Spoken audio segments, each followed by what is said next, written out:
Китайское правительство продолжает вывозить во внутренние регионы заключенных уйгуров и казахов, содержащихся в лагерях пыток и тюрьмах коммунистического режима.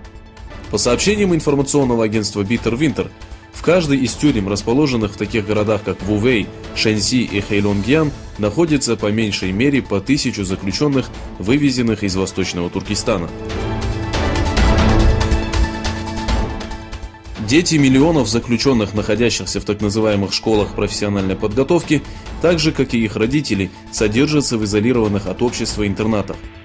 По информации официального сайта филиала Министерства образования в Урумчи, на сегодняшний день количество интернатов и центров по китаизации в Восточном Туркестане достигло 7778 с преподавательским составом в 92 тысячи человек. Помимо этого, число сотрудников данных учреждений составляет 59 400 человек. Президент Казахстана Касым-Жомарт Токаев совершил свой первый заграничный визит в Россию. В рамках официальной встречи, которая состоялась в Москве, Токаев обсудил с Путиным ряд стратегических вопросов. Во время встречи Путин напомнил, что в прошлом Токаев внес огромный вклад в укрепление дружеских отношений России и Казахстана.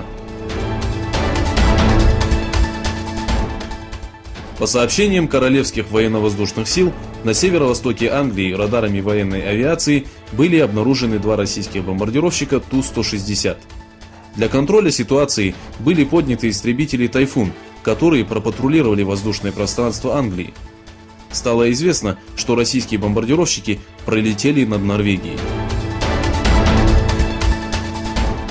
Премьер-министр Бангладеш шейх Хасина заявил, что находящиеся в лагерях Кокс-Базар араканские мусульмане должны немедленно вернуться на родину. По его словам, на данный момент в лагерях содержатся 40 тысяч новорожденных.